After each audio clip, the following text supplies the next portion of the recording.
Hi guys, welcome back to CJ's Keto Kitchen. If you are looking for home-style recipes made ketogenic that the whole family will enjoy, you've come to the right place. Let's go ahead and get started.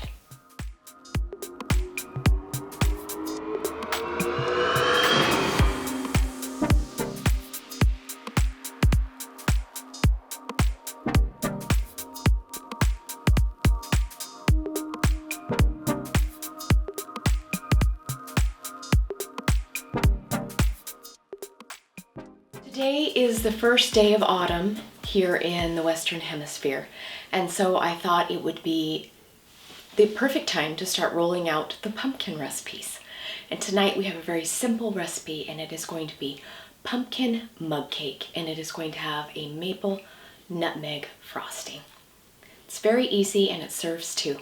Let's go ahead and jump into the recipe. So you're going to begin with 2 tablespoons of melted butter. I'm going to be doing everything in my measuring cup here because, as I stated in the beginning of the video, this is going to make 2 mug cakes, or I'm going to be using ramekins, and you can use either one, but this is going to be 2 servings, and I find that it's easier to do it in a larger container and then pour it into your microwavable vessel. So once again, it's 2 tablespoons of melted butter. So our next ingredient is going to be brown sugar alternative, and we are going to need 2 tablespoons of that.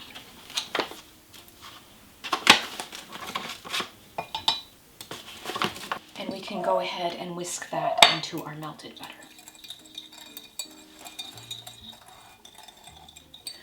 You are going to need 1 tablespoon of heavy cream,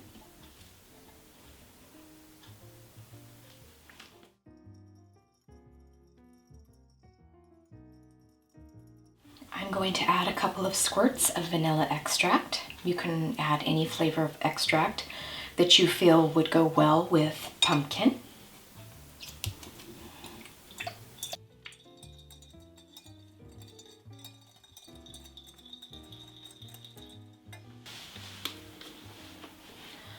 Of course, you are going to need pumpkin. And I have put mine here in a container. I've taken it out of the can because it was in a fairly large can. Now it's essential that you buy pumpkin puree and not pumpkin pie mix, which also comes in a can. Pumpkin pie filling in a can is already ready to go into a pie shell, so it has a lot of other additives, including starches and of course sweetener.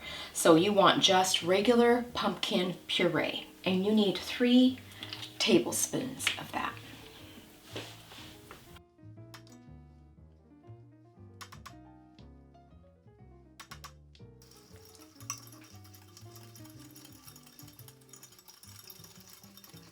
Our next wet ingredient is going to be 1 egg.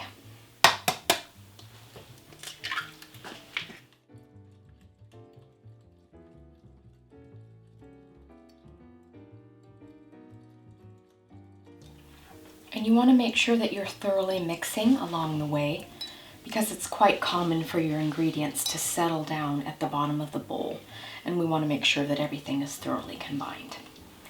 Now I'm going to add my spices at this point, and I'm going to be using 2 specific spices.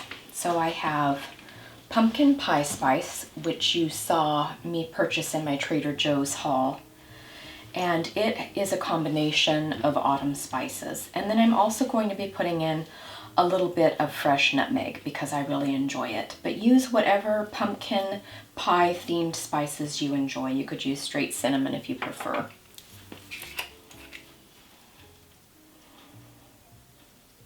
And pumpkin is a very mild squash. It doesn't have an awful lot of flavor, similar to zucchini and some other things.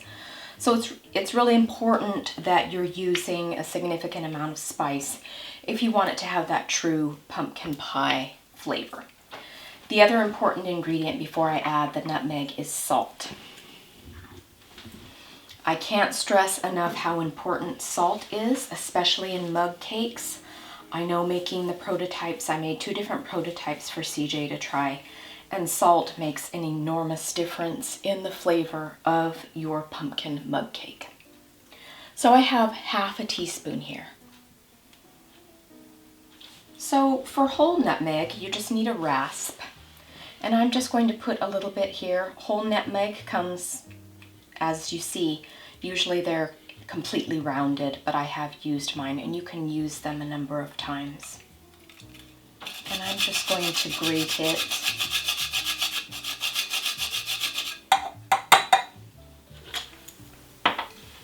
And we are going to reserve that for later as well, because that is part of our frosting. So I'm going to mix my spices in, and that will be all of our wet ingredients. It's starting to smell like pumpkin pie in here. Autumn is calling. Okay, I'm going to set that aside. So we need 2 dry ingredients. So the first one is 3/4 of a cup of almond flour.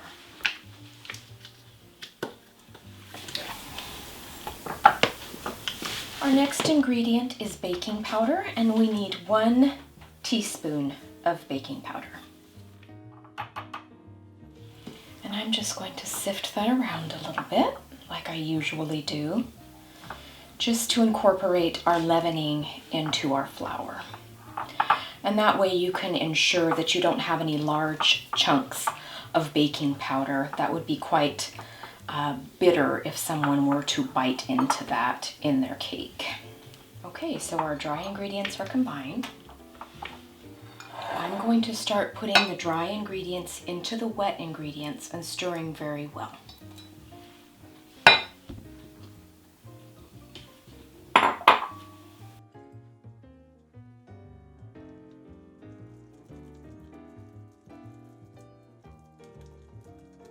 Okay, I have 2 ramekins here because I said before this makes 2 servings, and these are 9 ounces. So I am just going to attempt to evenly put our batter into my ramekins, just a little bit at a time, so I can try and make our mug cakes as similar as possible. Now these are going to puff up quite significantly because of the baking powder. Okay, now I'm going to smooth out the tops. Now pumpkin is quite a moist ingredient, so I have found that it takes a bit longer to cook in the microwave as a mug cake. So I found that 90 seconds seems to be the sweet spot. So I'm going to microwave these individually for 90 seconds. Now my microwave is 1100 watts, so just keep that in mind. If you have a microwave that is less than 1100 watts, you might need to do it a little bit longer.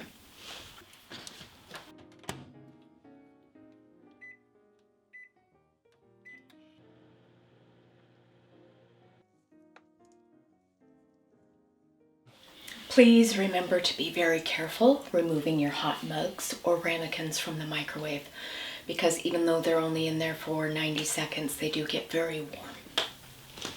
So we are going to set our finished, delicious pumpkin mug cakes to the side while we prepare our frosting. So I have 2 ounces of very soft cream cheese here in a bowl. And it's going to be a very simple frosting, but it's going to have a lot of flavor. So the first thing that I want to add is just a tiny bit of sweetener. I don't want a lot because our pumpkin pie has enough sweetness on its own, our pumpkin flavors. Okay, so I'm just going to add a tiny squeeze of Splenda liquid. If you would like to use some kind of confectioner's natural sweetener, you could do that. The next ingredient that I'm going to be adding is maple extract. This is always in our Amazon favorites list, and that is where I buy it from. And I'm just going to put a few drops in to taste. And it's also going to give our frosting a little bit of a golden hue, which is very nice. I'm just going to give that a stir and incorporate all the maple flavor into our cream cheese. Now I am going to unmold my cakes and put them on a plate for serving. You would not have to do that. You could absolutely just frost them in your mug or ramekin if you were just eating it yourself, or if you were just having a relaxed occasion. Okay, so we are going to unmold our pumpkin mug cakes and frost them. So I'm just going to take a knife and run it around the edge.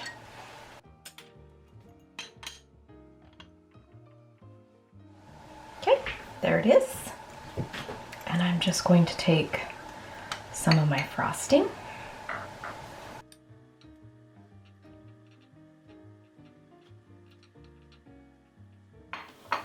Now, because this is maple nutmeg frosting, I am going to now grate just a little bit of fresh nutmeg on the top.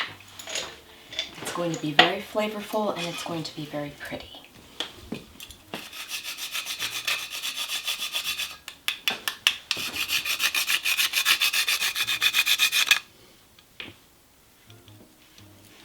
So there it is.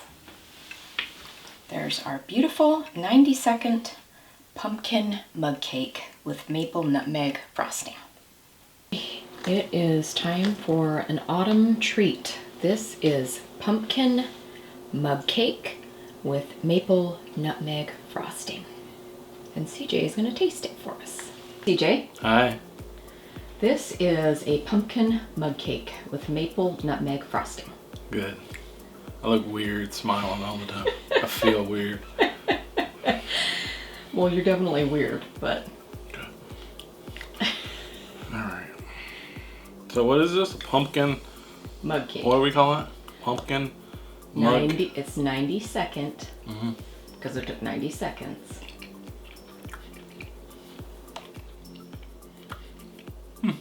It's really flavorful.